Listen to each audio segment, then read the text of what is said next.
Welcome to the Slammers Weekly Podcast. I am Beau I am joined here by Ben Litt. It's Monday, July 17th. It's Philly Open week. This episode we are going to focus solely on previewing the Open, which is in its 119th edition. That's hard to believe. It really is. That's got to be one of the longer standing tournaments in the country. And there wasn't even that many courses back in 1900 even built. Yeah, right. 1897 when the Gap's founding. Yeah, not much other stuff going on. Yeah, so in this year's edition, it's being held at a familiar venue in Lookaway, which we've all known. We've said it how many times, how much stuff they've hosted in the last few years. This Wednesday and Thursday, the 19th and 20th. I had a chance to sit down with Mike Little last week. Mike is the former pro at Lookaway and also a former Open champ. He shared some nice insights on the course, so definitely stick around for that.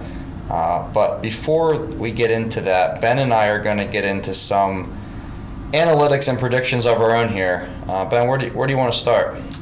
Yeah, Beau, again, great to be back on the Slammers. As always, it's always a treat chopping it up with you. Yeah, I mean, there's a lot to break down here. I mean, Lookaway, like you said, it's no stranger to hosting Gap Majors, so we have a bunch of data, right? I think we took data from this Gap Am. I think you said there was a Mid-Am back in, 19? And then there was another, was there an Open again? So the Mid-Am was in 21. Okay. And the PAM was in 20, I believe. Oh, okay. Gotcha. And then the Philly Am stroke play this year. Gotcha. Okay. Yeah, so we took data from all of those. Do we want to run through a few facts and figures, or where do we want to start here? Yeah, I'm leaving this up to you. Go. Cool. Hit us with some facts here. Yeah, I guess to just give perspective at a high level, since we took data from multiple tournaments, obviously normalizing for pin locations, wind directions, conditions, all that good stuff. So I think we have a good beat on maybe what you might be anticipating seeing this week at Lookaway. Some cool things that I took away. It looks like we have, for every 4 rounds played at Lookaway, expect to see around one round even or under par, which on the surface seems pretty high number, 23.5% of that even or under a par rate, That's got to be one of the easiest courses in the section that we've had majors at. I mean, yeah. 1 out of 4 under par. We have some good players, but we're not that good. Yeah, for sure. So yeah, it's something to look out there. Could be a birdie fest depending on where they put pins. I know Gap Bam, when we were out there, the pins were very kind, I thought, on the hole.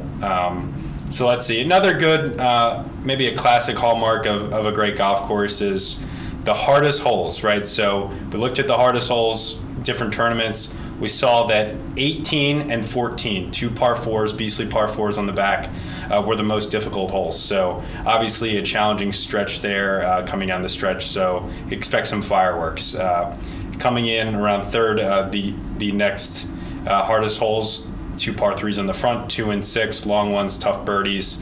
And then the first hole was the 5th hardest hole. I know that gives some players some tricky nerves on a first hole tee shot. Going to sleep the night before, I'm probably sleeping a sound 6.5, 7 if I'm going off 10.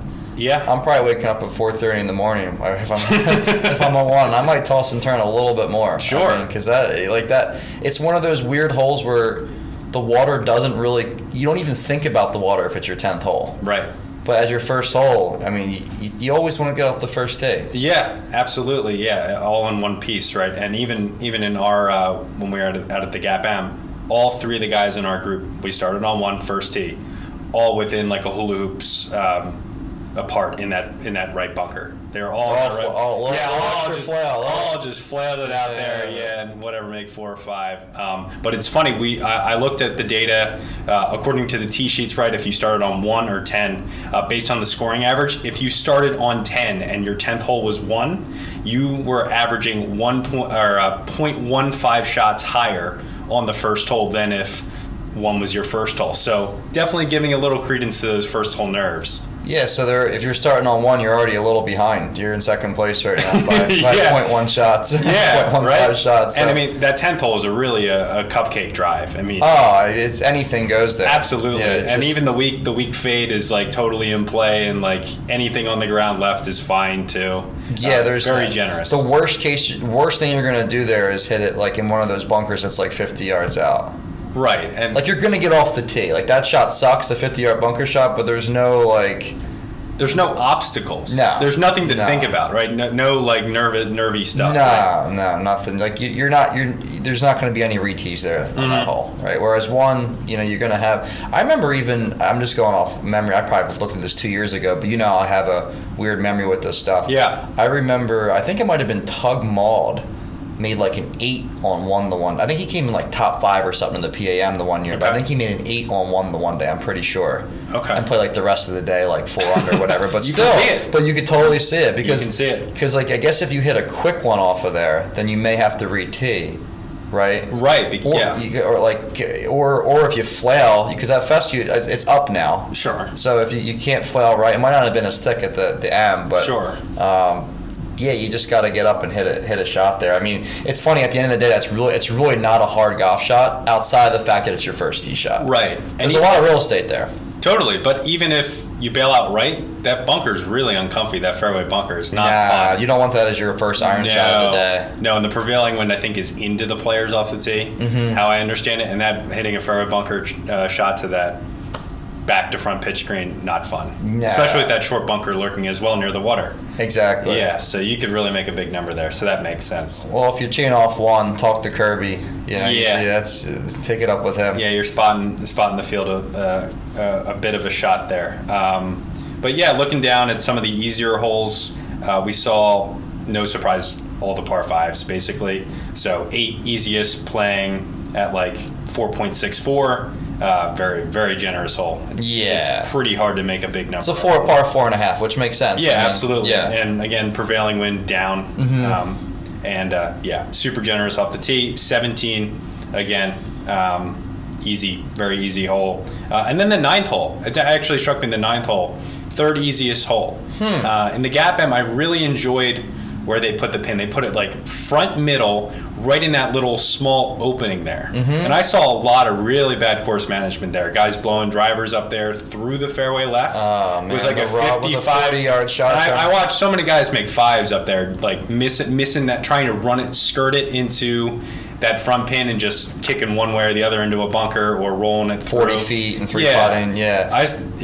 That's a nothing drive. Once again, like you're saying, if the pins, if you're trying to leave yourself a full wedge, you hit 240 off the tee. Right. Yeah. I actually really like that hole though. Like visually, it's a nice hole. Totally. It's probably one of the best feeling holes on the course. Yeah, absolutely. That front 9 can get a little bit junk. Like that 8, and not that it's a bad hole, but not the best vibes on that hole for me. No. 7, not the best vibes either. No. And then you get to 9, and it kind of turns from there. Yep. 2 and 6 make sense that they're 2 of the hardest holes because they're not holes you're really going to double, but you're just not going to. You're going to bogey them more than you're going to birdie them. Totally. And that's for anybody. I don't care how good of an iron player you are. You're not going to birdie. Like 2 is not a hole, like, especially as your second hole.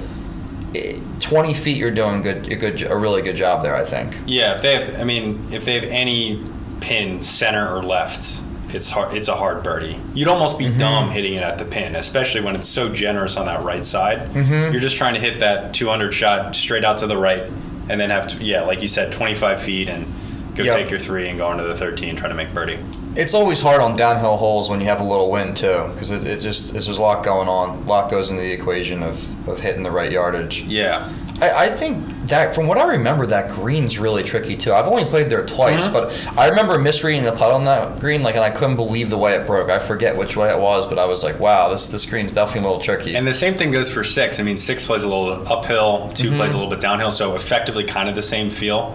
But it's really an uncomfy shot, 6, with all the like you see all the bunkering and the mounting behind the greens, and you can't see the green. Right, and I just remember they really accentuate the lips, the downslopes off of the bunkers. So it's kind of a bowl-ish green, and you have influences from the front of the green and in the back of the green, making for some pretty tough reads.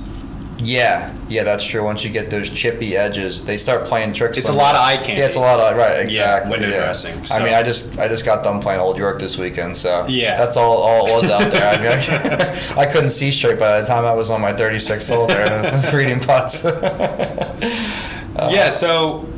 I also looked at the hole by hole scorecards. So taking the variance of each hole, right? So which was the most exciting holes in theory, which were the least exciting holes. It's actually funny. Holes 17 and 18, highest variance holes. So let's expect some fireworks coming in. So I guess 17, you're seeing some eagles, a lot of birdies, but you're also seeing some 6s and 7s. Yes, because you can lose a drive there. Yeah, surprisingly, I mean, 17. Yeah, we're seeing like 9% double bogey or worse there. Really? Yes. I guess that makes sense. 1 out of 10 guys hits it out of play, or hits one of their shots out of play.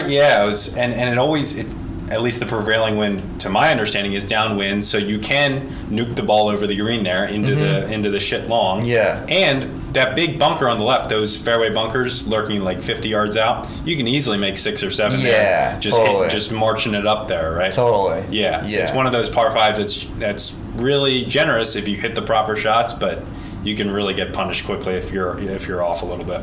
Yeah, so I just watched that. Gap did a nice open preview, and they call it the Final 3. I think they just started that segment this year, but they did it at Lookaway with Mike Brown, so you get to watch him play the holes, and we'll talk through it. Yeah. And he hit driver on 17.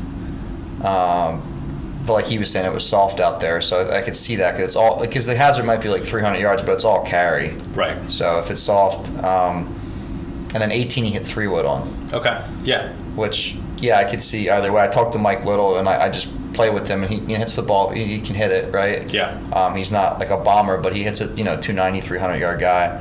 And he says he hits driver there, cut driver up the right-hand side. So it is cool to see that.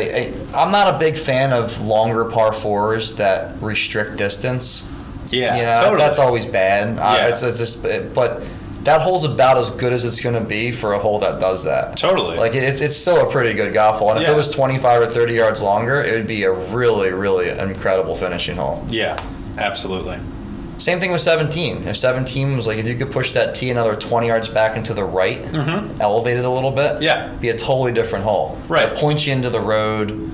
Like, the line you have to take is just so stupid to hit driver. And you can't even see like the end of the where you're landing the ball down there at the end of the fairway even. That's what I mean. If you haven't played the course enough, it's really hard to trust that line. Right. Yeah. Even if you know it's the right line. One other interesting thing here I had. One of the lower, obviously the par 3s are generally lower variance holes with the spread and birdies and doubles and others and whatnot.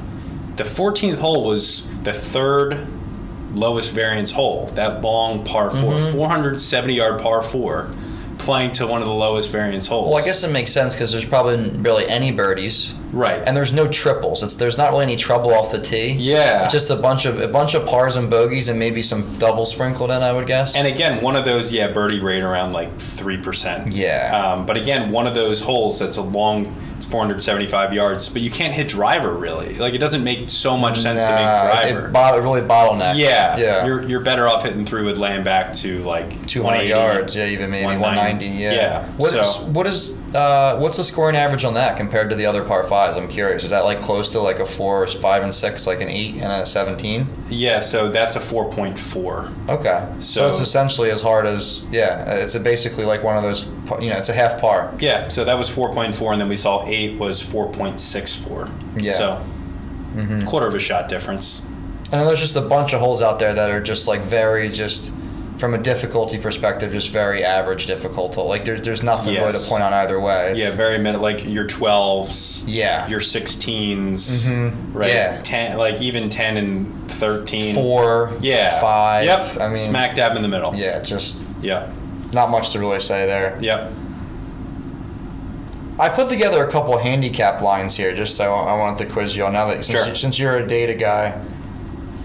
See how much you can expose me here. I think these lines are pretty good, but let me know what you think. You gotta go over or under on these. Okay.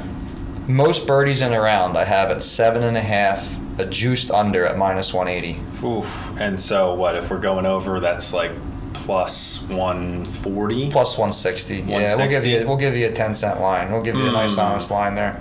7.5. I'll go over. You think someone's going to throw 8 up there? Yeah, I'll get some plus money and go over there. I like that. Yeah, I like that. It's like you can guarantee that there'll be 6 birdies out there by multiple people.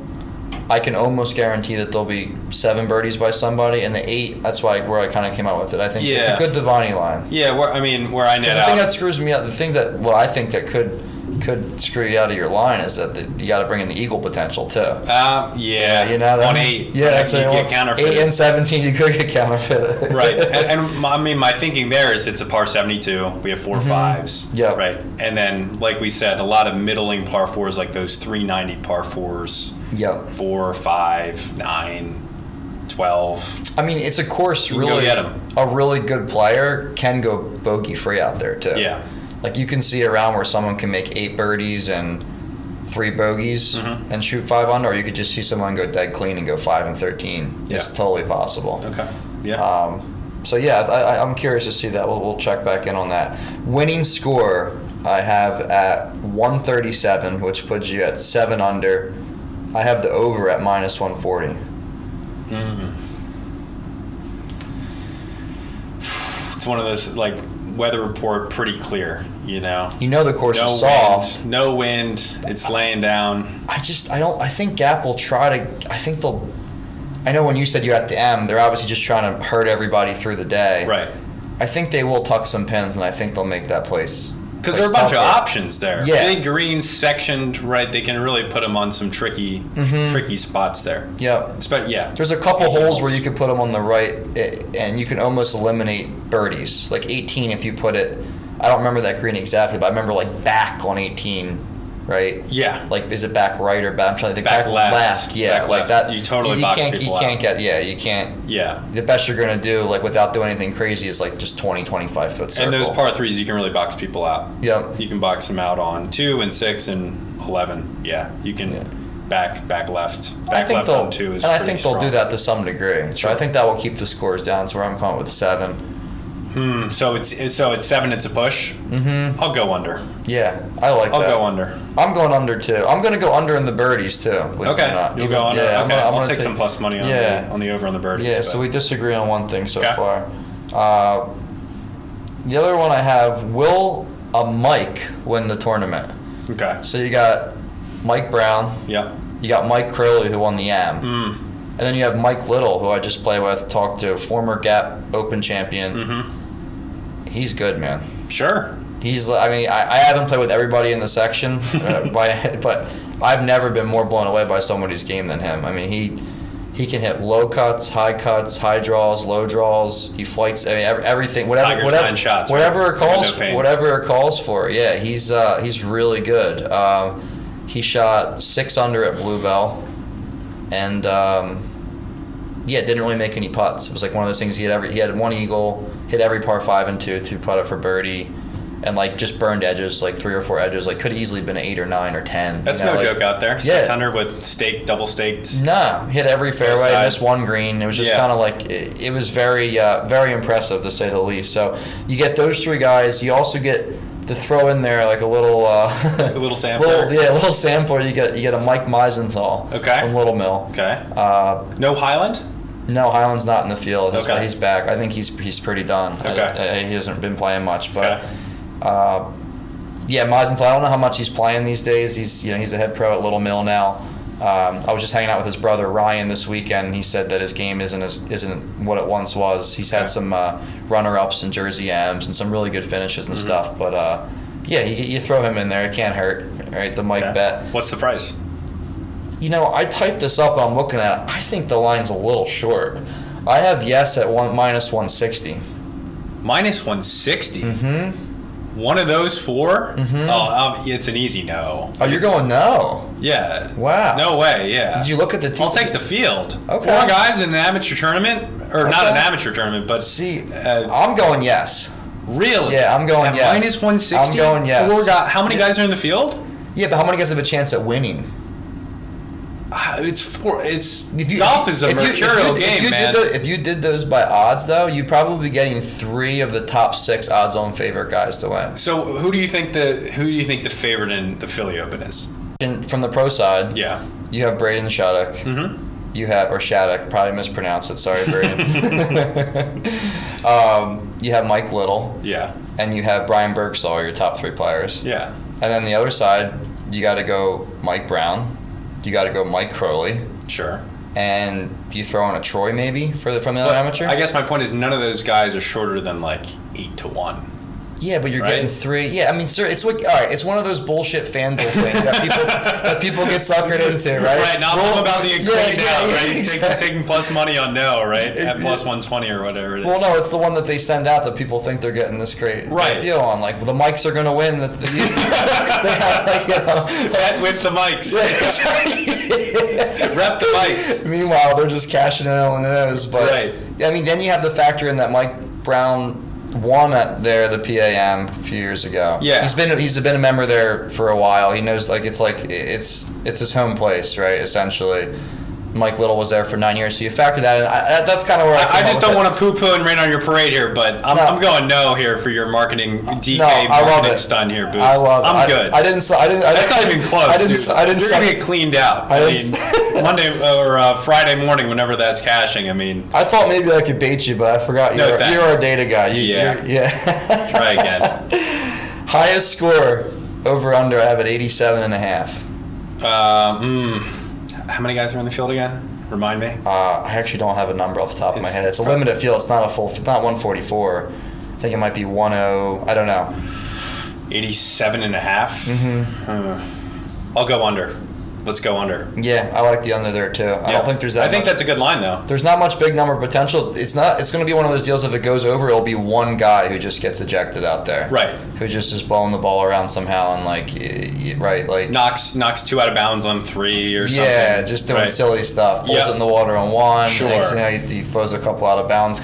Sure. Maybe breaks a putter and has to putt with like a 5-wood coming in. Injured. Right? Yeah. Heat stroke. Something crazy happens. Yeah, and he's just chopping. Mm-hmm. But I think that's pretty bad golf to go over that number at that place. 87.5, yeah. Because all these guys, they qualified, they're not playing poorly, you know? No. On the whole, right? They're not.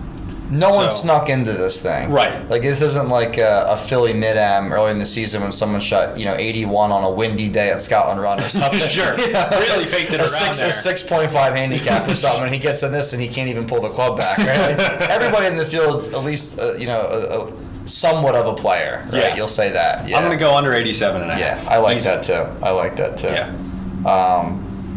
Highest single score on a hole. I have it 8.5 with a juiced under minus 160. 8.5 juiced under. Minus 160. So we're going plus money to go to a 9. God, where are the big numbers out there? 17, right? We already kind of previewed 17, 18 are big numbers. Mm-hmm. I'm gonna go under. I'll pay the price. I'll pay the $1.60 to go under here. I like the under there too. I just figured there's no doubt somebody will make an 8. It's a good line. It's a good line, but 8 and 9 is a big difference out there because you pop one out on 3, right? Someone's going to make 1-8 on 3. I think somebody will. Yeah, but you can't pop 2. Like that's what I'm saying. You have the whole world left on 3. That's what I'm saying. To bail out on your next one. Like I'm saying, you can lock in an 8. Yes. Like you can't put that as an 8 flat because you're just like, I'll load up on the over. Yeah, I'll load up on the over. Yeah, you just have no downs. And you have asymmetric risk. Right, exactly. Yeah, right. yeah. So I had to go 8.5 and juice it down. No, good line, and I'll go under. These guys are good in keeping with the under on the highest score of the tournament.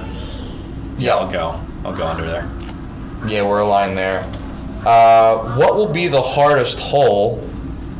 I have it 18 and then the field. 18 and then the field. And the price? I didn't put much thought into this. This looks a little short to me after hearing your analytics. I got it at 160. I'm going 18. Yeah. Easy.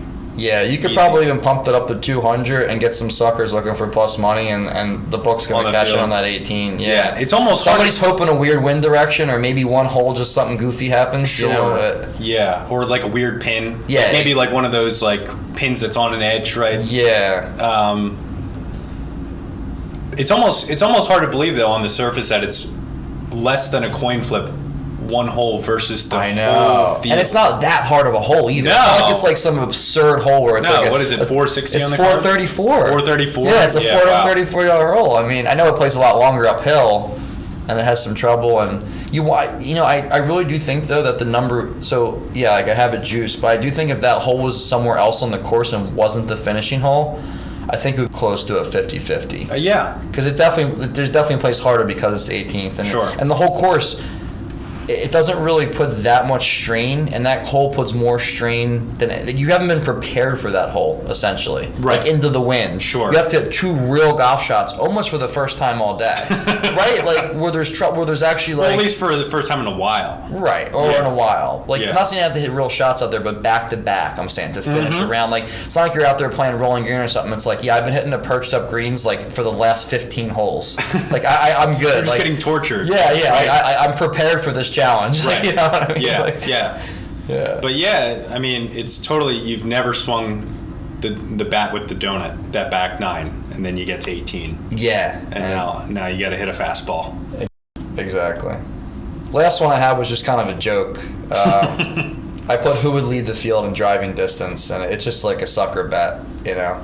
It's one that another DK, flash on the front page specials, trying to get someone to scoop up at $10 and turn it into $200. Yeah. No, I just did Lewis Kelly versus the field. Sure. Yeah. I don't know. I know some of those other guys. I know some of those guys are long. I'm sure Braden's long. And stuff. I actually caddied in a group with Braden. He is long, but yeah, no one's touching that Louis K. Yeah, I had the pleasure of watching him at a U.S. Open qualifier on the range. Yeah. What a treat.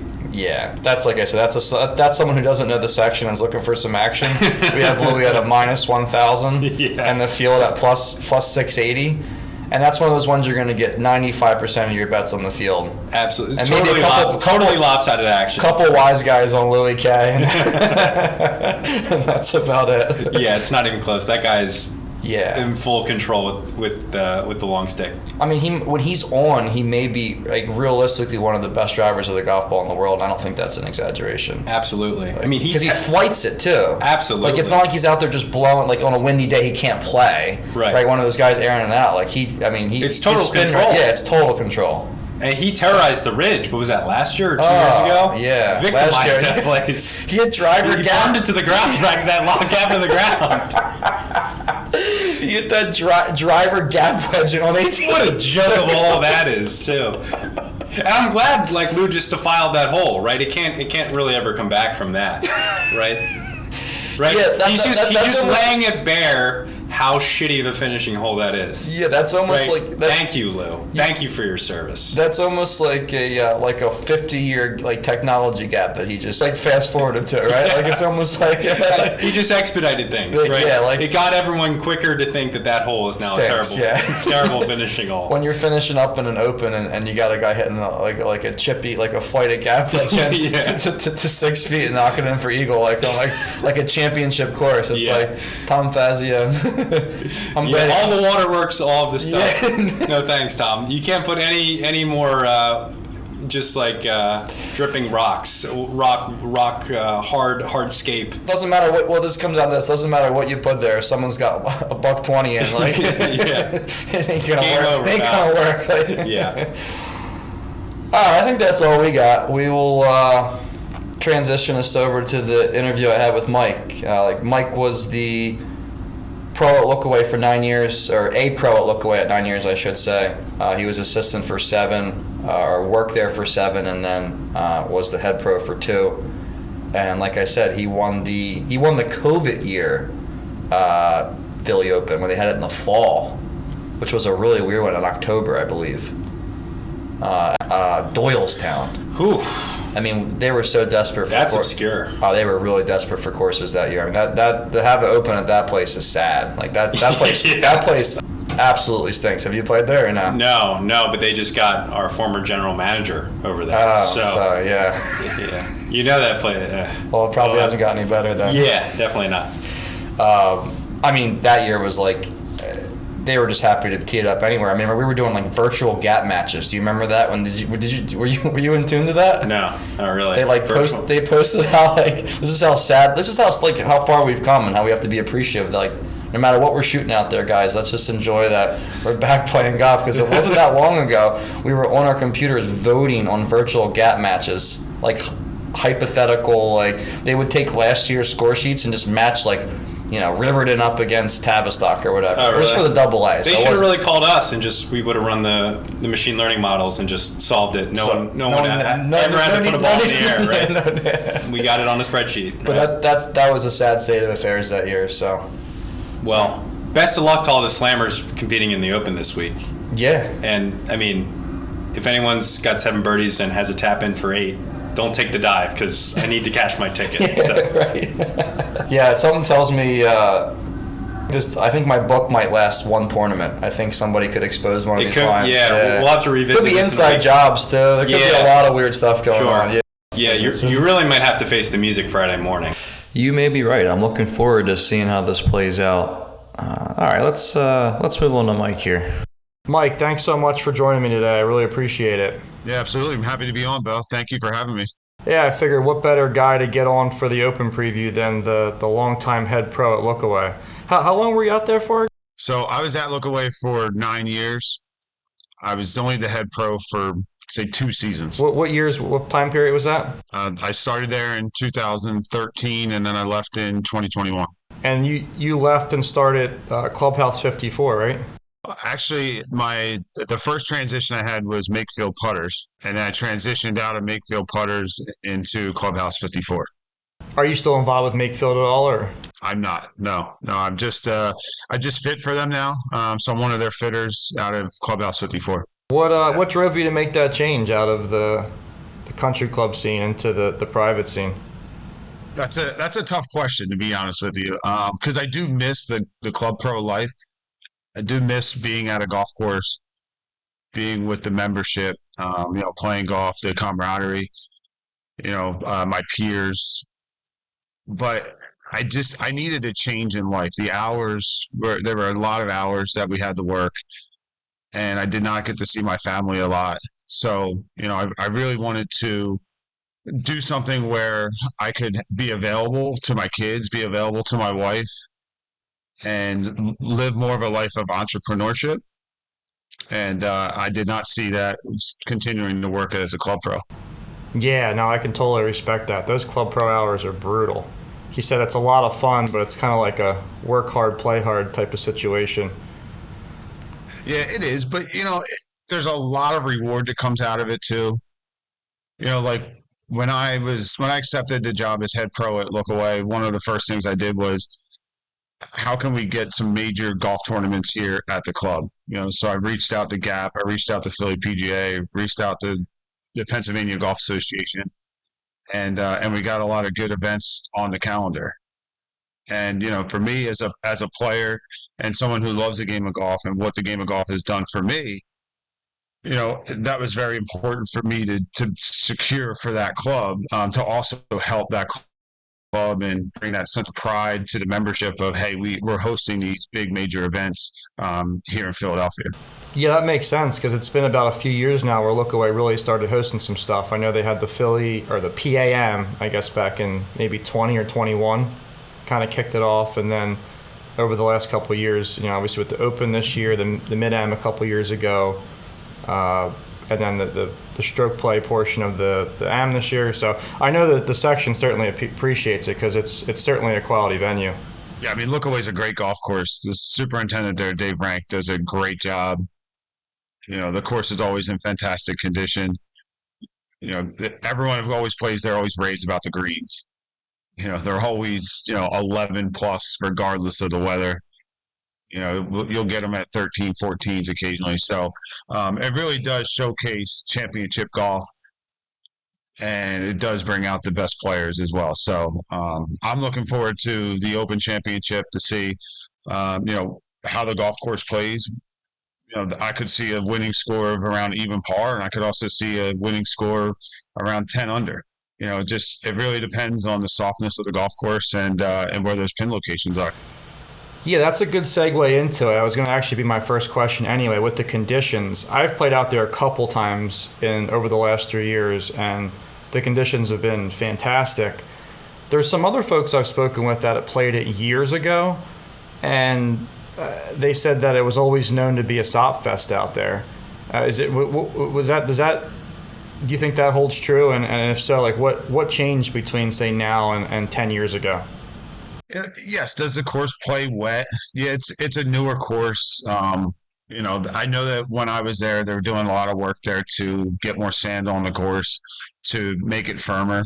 But it really is depending on the weather, and if we get a week straight of rain, I think every golf course is going to struggle unless you're on a hill or in a valley, and like let's use Huntington Valley as an example. It could rain probably 4 days in a row, and that first hole is always going to be firm. Where you get down the valley there and you get to 12, then 12 usually is pretty soft. So it really does depend on the terrain there. And, Lookaway was an old farm, so there's a lot of water that was being used on that property for years, and now it's a golf course, and there needs to be, they need to do a lot of work to make sure that that's always firm. So, I don't think it's a soft fest, no. Yeah, no, I mean, I played out there, my first time playing out there was right after a rainstorm a couple years ago, first time you and I had met, and the course was, I mean, you really wouldn't have known it rained. I was shocked because, like I said, a couple people I talked to, they're like, yeah, don't even bother going out there. The place is going to be drenched, and it seems to be draining well. And it makes sense. The more you inject the sand into the soil over years, it takes a long time to build up that layering and, get those drain better and get those firmer, faster conditions. But I know as of late, I hear nothing but just great things about the conditions out there.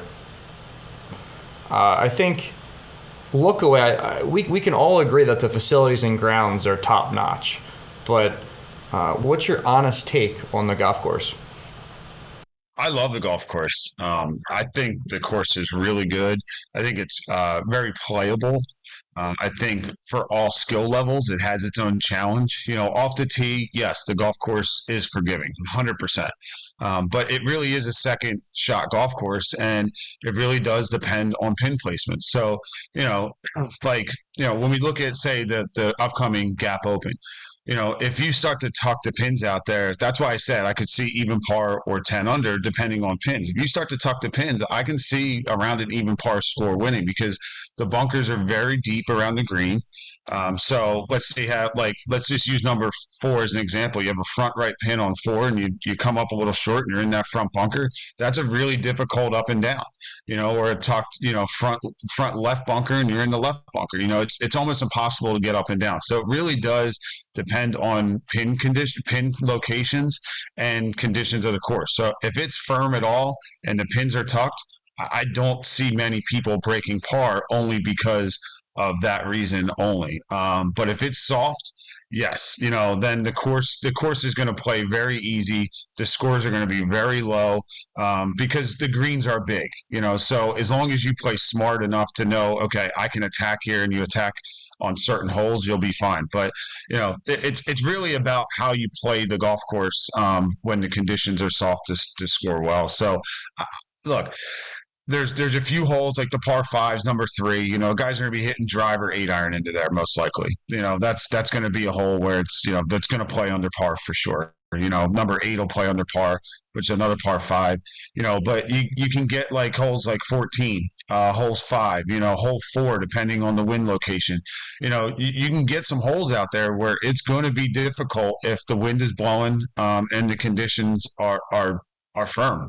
So it's I think it's a good golf course. I love playing there every day. I never got bored of playing it. It just really depended on the conditions. And, there would be, let's say if I played 4 times in 1 week, that golf course would play different each time I played it, those 4 times, which I thought was a lot of fun and was very enjoyable about the golf course. That's certainly something that you're looking for in an everyday course, just that variability and There's nothing better than that, being able to different pin positions and different tee locations and wind directions, and it definitely keeps you engaged day to day. I can see that out there, like you're saying, if it's firm and the pins are tucked, it makes you play away from the pins a bit, and you're going to have to make a lot of 20, 25 footers to make birdies. You're not going to be hitting in there to 5 feet. So, yeah, it'll be interesting to see the weather we get over the next week or so, and see how that plays out. Is there any holes that you dislike out there, or maybe if not, so not to say dislike, or just traditionally struggle on? 18. I think everyone is in the same boat with that. I mean, it's a hard hole. There's really no bailout area, especially for your amateur golfer. Your high handicap. They're getting on the green in 3, maybe even 4, almost every time. It's very difficult for them to get on the green in 2. So 18 would probably be my least favorite hole on the golf course, but definitely the most challenging hole. So when you do make a birdie there, it's very rewarding. Do you hit 3-wood off the tee, or do you try to chase a driver up the right side? Punch cut driver. Punch cut driver, yeah, I like that play. Yeah, anything up the right side. Yeah, it's kind of an interesting hole. It's a shame. I always say if they could just move that tee back like another 20 yards, it would be just an incredible hole. It's still a really solid hole, but I think it's just the tee shot's maybe a hair short. Did they use that? I wonder if they had any wetlands issues there on that, because it seems like it's just pushed up a little bit. They did, yes. They did have wetland issues when they were building the golf course. But I agree with you. Like, I wish I don't want to hit, like, say, a hybrid off of that tee on 18. You want to hit something a little bit longer than that, but then you bring in more of that left bunker in play where, I wish the layup area was a little bit different there on the left to give you a better angle into the green, and allow you to hit, a more full shot off the tee. Yeah, you don't want a 5 or 6 iron into that green. That's just way too much club, way too much to ask for. Yeah, I remember Scott McNeil, he had a 6 iron in to win the Gap Mid-Am out there, and he hit it to like 7 feet, and he laid it up just a little bit short of that bunker, but he hits it to the moon. Yeah, you got to air it out there to be able to stuff one, from 200 yards or whatever on that one. Exactly. That's certainly a championship shot, though. As far as pointers go, we just talked about 18. I mean, I think overall the course is pretty out in front of you. I mean, I've only played there twice, but I guess the things that come to mind are just getting a good club and a good line on holes like 7 and 17, and we talked about 18. Like you like to chase driver up the right. I'm sure there'll be some guys that will lay back with a 3-wood. Is there anything else I missed out there that's just obvious to someone that hasn't played? I mean, really, I don't think so. I mean, it's really picking your spots, and getting the right numbers into the greens to give you the best opportunity to hit it close. Because the fairways are very forgiving. So you have a ton of options off the tee. Yeah. I would say the best advice I would have for anyone playing that golf course is play the par 5s as aggressive as you can. Go for it. There's really no trouble on any of the par 5s other than long. Right. I remember 8 longs, Dad. Yeah, I'm just going through my head. Yeah, 17 longs, Dad. Yeah, but that's where you're going to pick up the most of your strokes. Yeah. 5s are super, super scoreable out there. Is there any other nuances that you've picked up on from playing there over the years? Like even like, hey, this one putt, like this one green tends to go, like just weird nuances, or? Yes, the subtlety in the greens. I mean, you'll think it's, like a left edge putt, and, it goes both ways. It'll be dead straight, or, it's more like a cup because you just can't see it. Everything's funneling down to the creeks. I've a couple members over the years have taught me that everything goes towards the clubhouse. Interesting. I like those general rules of thumb. Like they're kind of funny because even if there is some truth to it, it's never like 100%, but it's a good baseline. It's something to keep in mind too. But it's funny how all different clubs have that. Like Little Mill always had this like, oh, it breaks to the Girl Scout camp. There was like a camp in the middle of the woods, and it was like it's funny to hear that. But yeah, like you said, I'm sure there's certainly some truth to that. Yeah, I mean, and the other thing is, think of the road names that are next to it. You have Upper Mountain Road and Lower Mountain Road. So it has to move towards Lower Mountain Road, you would think. And Yeah, and you have what? You have 6 holes on the opposite side of the road that where the clubhouse is. So there's your lower mountain road, so it is all going to funnel towards that direction. On courses like that are big courses, and sometimes you lose sight of where you're at on the course, and then you kind of see a putt and you're like, oh well, now I see the land going. Like some courses it's painfully obvious, like a Huntington Valley when you're sitting on the side of the valley there. It's like, but courses like Lookaway, there's big properties that kind of have like segmented holes. You can kind of lose your place there. So yeah, it's certainly something to keep in mind. Yeah, and each hole is its own individual hole out there as well. So you can get lost very quickly. As a recent Open champ, you won the 2020 edition at Doylestown.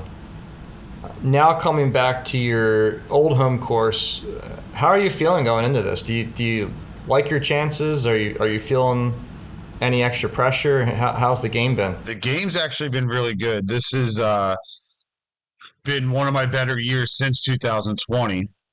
I think I'm third right now, ranked in the section.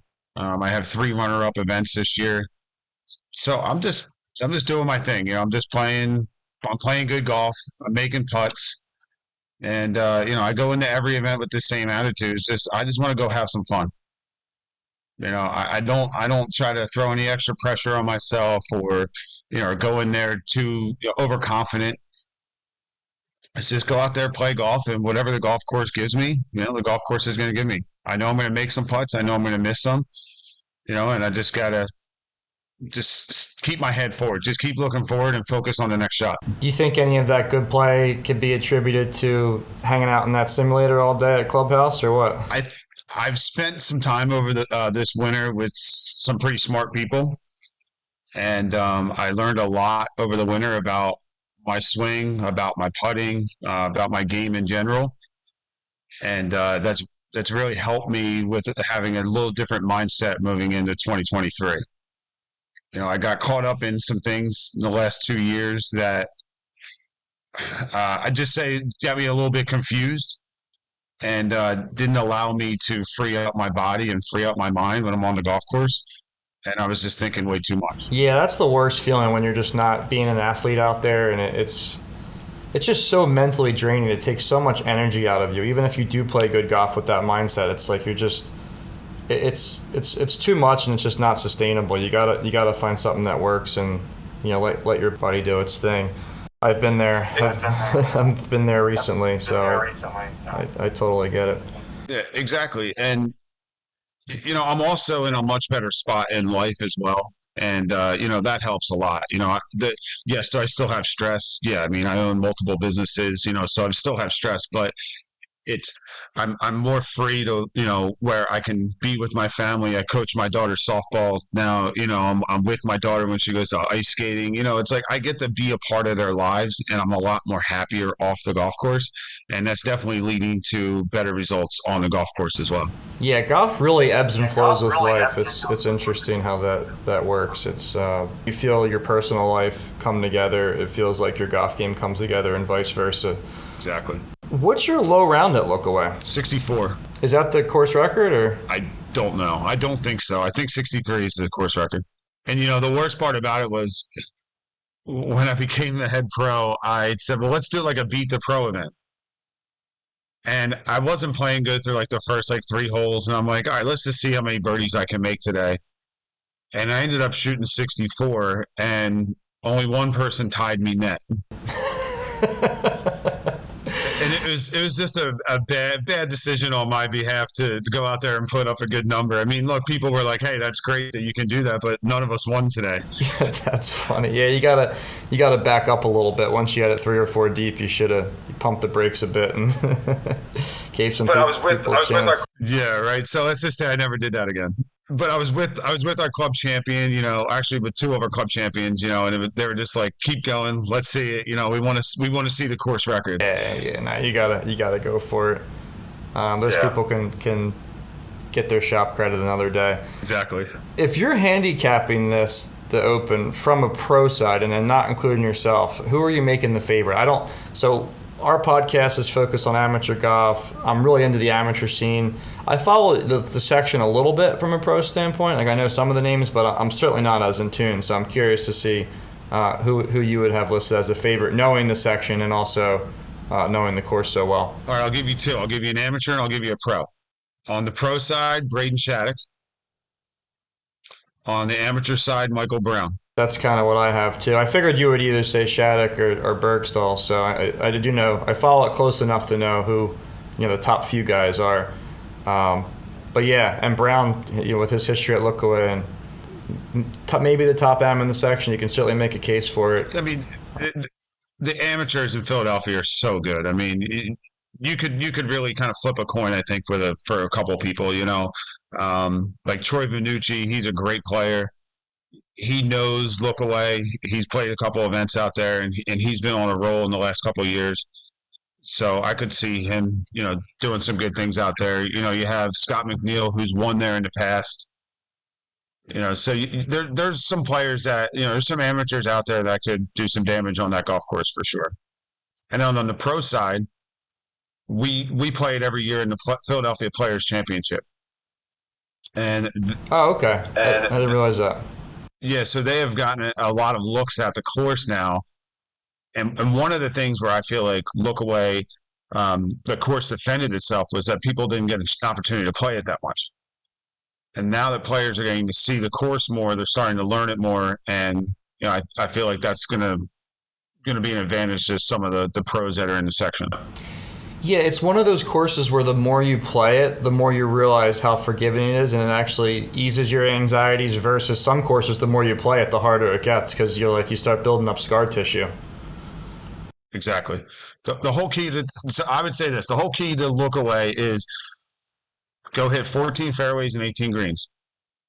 And, it's not, okay, easier said than done, but it's actually not that difficult to do that out there with the exception of 14 and 18. Yeah, you're going to have short irons and wedges in your hand, and the fairways are big. Yeah, so it kind of turns into a putting contest. I wish we had some stats on putting because if you were really trying to handicap it, you could probably. Last year's champ John Brennan. Everyone says he's the best putter in the section, so I'd like to think he has a chance out there as well. I don't know how he's been playing this year. Yeah, I don't know how he's been playing this year either. I forgot that name. I apologize, John. Sorry about that. No, like you said, there's so many good AM players now, especially with these kids. You can't even really keep up. They just come in and they win. Like the kid who won the AM this year was from Maryland and just kind of showed up and won. And it's like, okay, well, if he's out there, he certainly has a chance too. So there's a whole laundry list of guys. Yeah, exactly. It's going to be a fun event. I think Lookaway is a great venue for the Open, great venue for really any golf tournament, just because anything can happen out there. Shattuck's certainly a household name, especially after winning that National PGA Championship. Are there any under-the-radar guys, the pros, that maybe they're new to the section or they're just starting to get better that maybe you'd throw out there? Anthony Sebastianelli. Yeah, he got in the USM, I think, a few years back at Laurel Creek with one of my buddies is the other guy who got in, but I remember that name. Yes, he's from the Poconos. And then the other one would be Jeff Herb. Okay. I'm not familiar with that one. So Jeff has been in 2 playoffs this year. One was at Green Valley, and the other one was at the Haverford. Oh, he was the guy at the Haverford who had that big $100,000 or over $100,000 swing. That stinks. Yes. Yeah. That's a tough one to swallow. What a crazy tournament that Haverford is, man. Jesus, I still can't believe that even exists. It's a ton of fun to play in that. The only issue with it is you're gunning every hole. Par's not a good score. You got to make as many birdies as you can. Yeah, and it kind of can lead to, when you have that mindset, sometimes once in a while it works, and a lot of times it just gets you out of your element a bit, and you start doing some stupid shit. Exactly. But like you said, you have to. You got to give yourself a chance out there and try to win that. Have you ever come close in that one? This year I had the lead on the 16th hole. Oh, you did? Holy! And what happened? I went bogey, par to finish. So, but again, I had the mindset of make birdie, make as many as I can. So, I led the field that day in birdies and didn't win the golf tournament. Did you feel a little extra pressure on coming down the stretch there? No, I was actually playing with Andy Waters, who's the head pro at Talamore. And I remember on the 16th tee, I said to him, Andy, this is my golf tournament to lose. I said, I have the lead right now. I said, I'm on a par 5. I'm going to go make a birdie, and then I'm going to par 8, and then I'm going to par birdie 9, and I'm going to win the golf tournament. Like, that was my mindset. Wasn't nervous at all. Yeah, it's just sometimes it just doesn't work out, right? Exactly. The execution just wasn't there. I mean, I did my best, and that's all I can ask for. Like I said, it's whatever the golf course gives me. Yeah, I guess it depends on how desperate you are for that 150 grand, depending on your nerve level. I mean, there's certain guys who can use it, certainly use it more than others. Well, what's interesting about that event is if you win that event, people look at you as like the best player ever. Yeah, it's an 18-hole event. Right? But like if you go win our section championship, they're like, oh, okay, I guess that was a good win. It's really strange how that works. So for me, like I more just want to win it just so I can say I won it, to be honest with you. Right. Yeah, the money's great, but it'd be cool to look back on one day and say, hey, I won 150 grand playing a golf tournament. It's pretty cool. But exactly. Do you have an am or a pro winning this year if you had to pick one? I mean, so dating back, if just to give a little history here, going back to 2010, only 3 pros out of the last 13 years have won, and obviously one being yourself. So it's certainly been an event that's been dominated by the amateurs. That's a good question. I haven't thought about that. I would say, I think I have to go with the pros because I'm a pro, right? But like I said, there's a lot of really good amateurs. And, the amateurs, they're playing for golf shop credit and they're playing for the pride of it, right? But the pros are playing for the money side. So I think the pressure may be a little bit greater there on the pros because of the money. Yeah, it's always such a weird one when you don't win the event, but you still get the first place prize. Like I shouldn't say it doesn't sit well with me, but it's just kind of confusing. It's odd. Yeah, but I mean, it's, I still call it the Philly Open versus the Gap Open. I don't know why. It's just what I do. But I mean, I do think that an amateur is going to win it though. Just because they've had bigger events to play at Lookaway than the pros have. Yeah, I was going to say, if I was throwing a line on it, I'd probably say like minus 150 am, plus 130 pro. I mean, it's close, but there's definitely, like, obviously the top pros are very good, and you guys have, 4 or 5 guys that are excellent players, but I feel like the am pool is just like a little deeper, and there's probably a larger pool of people who have a chance at winning it. Yeah, I would agree with that. And you kind of already said this earlier, but the winning score, you think, like you said, it could be anywhere between even or 10 under. I guess I was thinking, yeah, I would probably take your chances at like 6 or 7. Yeah, I mean, realistically, yeah, I would say let's meet in the middle. Let's go with 5. Yeah. Just because anything can happen on that 18th hole. I can see someone being 7 under going in 18 and making double easily. Yeah, that's a hole like every day you're only going to see probably, I mean, depending on where the pin is, but you're probably only going to see a handful of birdies on both days. Yeah, I would say the second round of the Philly Open, you're going to see, maybe 3 birdies on that hole. Exactly. That's exactly. I was going to say 3. Yeah, no way Kirby's putting that pin in an easy spot. That's going to be either back right or I would say probably like in the front somewhere. Yeah, you hit 2 good shots and your 25, 30 feet would be doing good there. Exactly.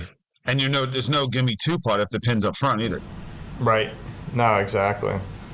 Well, I think that's all I have for the Open. I appreciate you coming on. It was cool. I figured you have some good insights here, just being out there for so long. And now it's starting to the point where it would have a little bit more of a lure if it was some random course. Like you said, everybody's played here so much now. It feels like most of the section's gotten a chance at getting out there. I know. I want to throw this in. I know you guys also have a podcast at Clubhouse 54. So at Clubhouse 54, you guys do fittings and lessons and things of that nature, right? Yeah, we do fittings, lessons, and memberships. And then then you also have a podcast. I like your logo, by the way. You guys did a good job with that. Thank you, appreciate it. My wife did it. Oh, really? Good. That's awesome. She's got some talent. Yeah, it's awesome. Yes. What is the main focus of your guys' podcast over there? So our focus is to tell stories about golf. So how golf has influenced somebody's life. Like last week we had Robbie Fernandez. He's the CEO of Moxie Pictures. He did the commercials with Tiger Woods when Tiger broke the camera with the 5-iron out in Vegas. Yeah, so like we're trying to find guests where they have interesting stories that we can share with the golf world. That's awesome. Yeah, I love that. Something different. Exactly. Yeah, like we had BGT Shafts on. Adele Golf came on our podcast. So just Braden was on our podcast. We had Eddie Fernandez, long drive champion. You know, and it's just things like that, just to share those fun stories about golf, how they got involved in the game, how golf has influenced their life, and what golf means to them. I know you guys are on Spotify. I did see you on there because I did listen to one of your episodes. Where else can listeners find you guys? They can find us really on anywhere that there's podcast streaming. So we're on Apple, we're on Spotify, we're on YouTube, and there's one more. I'm drawing a blank on what it is. My wife, she controls all that. Yeah, I wish I had a wife to pawn that off to. Unfortunately, I got to do it all myself, and yeah, it is work. So yeah, I mean, doing all the editing and then like cutting up the reels for social media. I mean, it's a lot of work. yeah, it's almost a full-time job, especially if you guys are doing reels and stuff. Absolutely. Well, thanks again, Mike. I appreciate you joining. Best of luck in the Open. Unfortunately, I did not make the cut. I will be sitting at home following you guys, and I hope it's a happy homecoming for you. Yes, I agree. Me too. Well, it was great to be on. I really appreciate you inviting me, and I really enjoyed our conversation here. So hopefully we can get you out on my podcast someday as well. Yeah, no, I would love that. I certainly have a lot of stories to tell. If you're looking for stories, I got them. They might not be involved winning any golf tournaments or doing anything too great on the course, but well, Mason-Dixon Distillery is one of our sponsors, and they have a couple of cocktails over here for us. So we'll enjoy some cocktails and tell some good stories about golf. oh man, I love that. Yeah, next time in the area, I will pop by. I'm out that way once in a while, so I'll come check it out. Awesome. Sounds great. All right, Mike.